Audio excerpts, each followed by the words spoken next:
Hey guys, this is my attempt at raw edit number 55. I've already gone through the image, editing it as to how I wanted it to look, and I've got the edits written down here.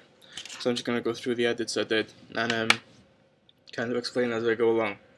So first thing I did was I bumped up the white balance or temperature. I thought the image was just that little bit too cold, so bumping it up served that purpose.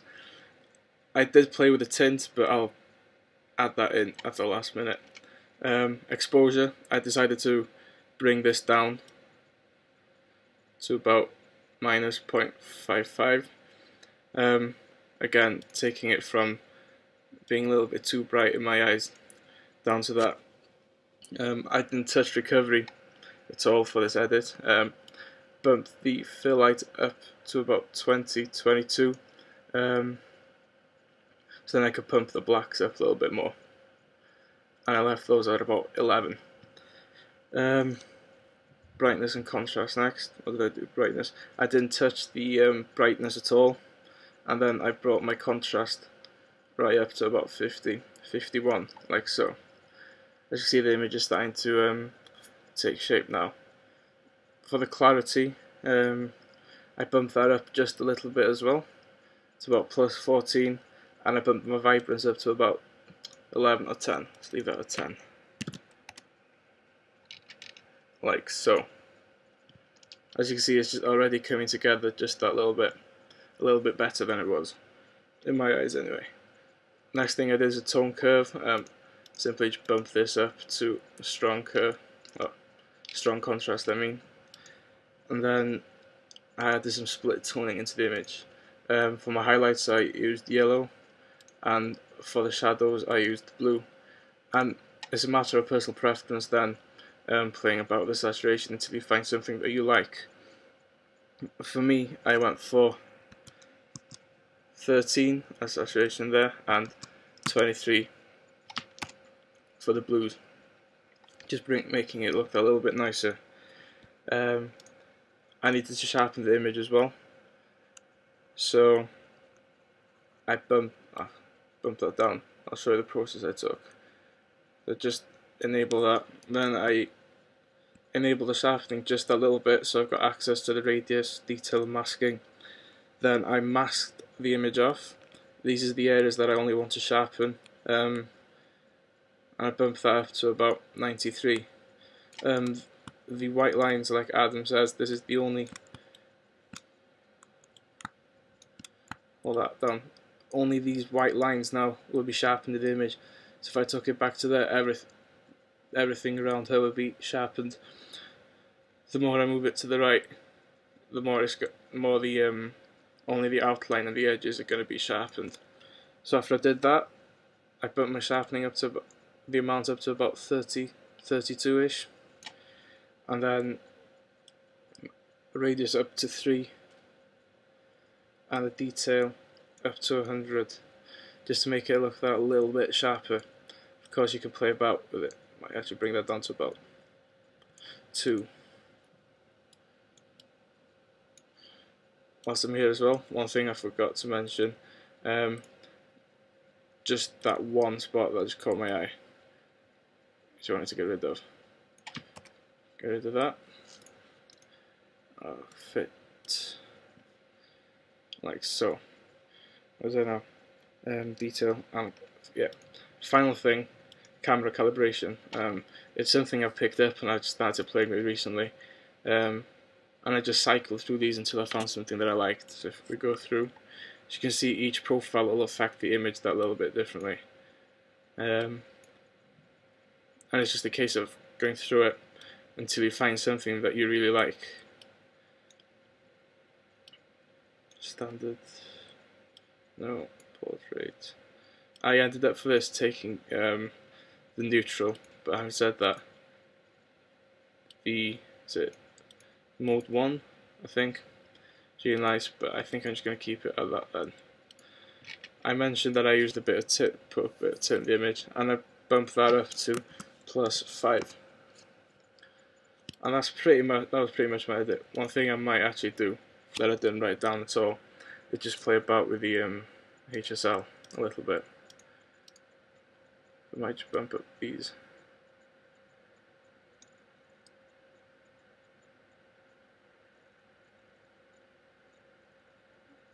Like so. And I play about with my hue as well.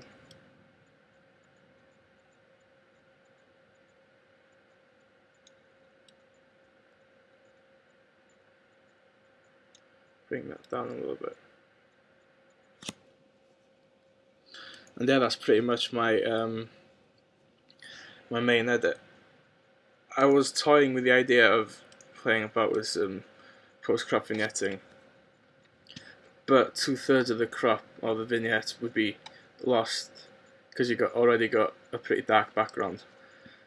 I mean, you could add it in and then you can change the midpoint up to bring it into the image around here like so, which doesn't look that bad.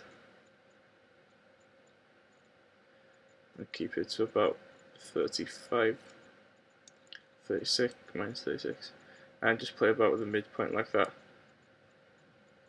But at the same time, do you need it?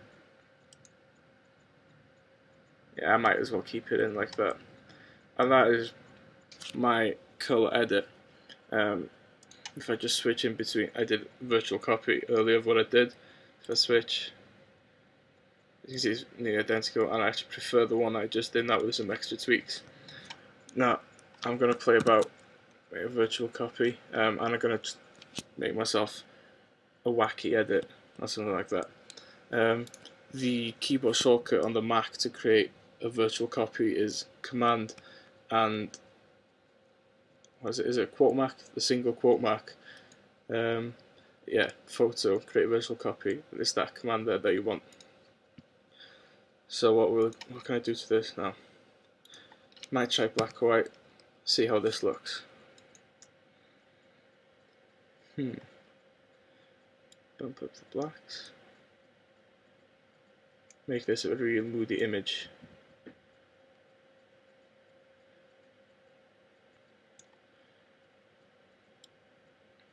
Bring the exposure down just a little bit. Take the brightness. Keep it about plus 61.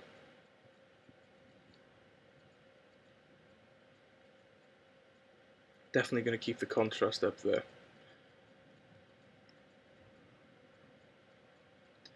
To about there. That's looking pretty decent. Might play about with the tone curve a bit.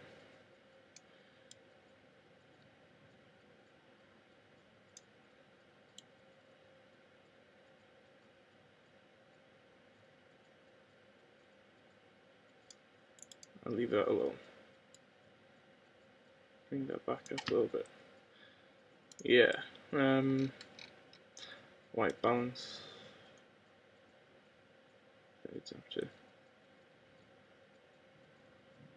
It's pretty amazing how just even changing the temperature will affect the black and white image at the end as well. Just a thing I pretty much like.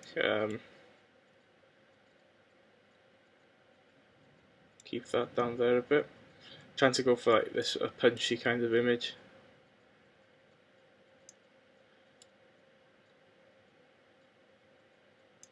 A pretty thick image. Keep that like that there.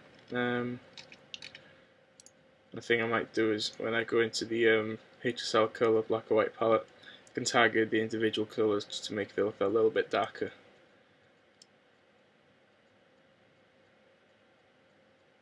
Keep that. That's predominantly the reds are gonna affect the microphone she's holding, and some of the red or I've got no idea what you call that pattern on the shoes there.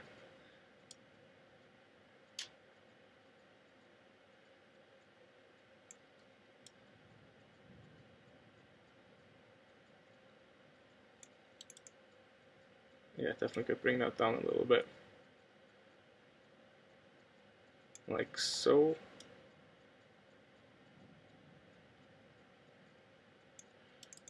And keep the green at where it is. Aqua. keep that where it was. One thing I might actually do is going for the black or white look. I might just zoom in on the eyes a little bit and try and enhance the iris. As you know, if you hit the O key, it'll give you it'll show you the mask, or the a mask or a visual representation of where you're painting in. I think if it's Shift O, yeah, if you hit the Shift key and hit the O again, it'll cycle through some colours you can use. It's nothing fancy, but you can predominantly change it from red to green as well if you want to. It's just a little something I learned on the internet earlier. So I'm absolutely horrible at painting in with my mouse. I'm actually going to start that again. That's pretty horrible. Make that a little bit bigger.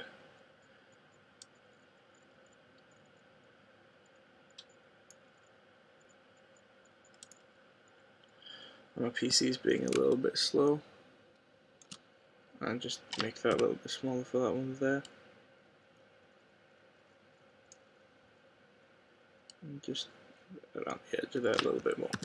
I zoom out, I hit O again to remove that. And then that's a little bit too bright. So I'll just bring that down a little bit. So I find something that I'm pretty happy with. Go to fit again and move out. That's wrong. Keep it down to about there.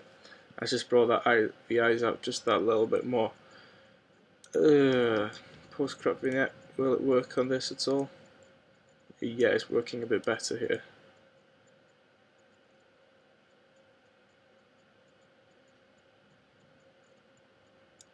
Definitely. And yeah, I think that's going to be my black or white edit, I think, the second edit. If I just hit those, and then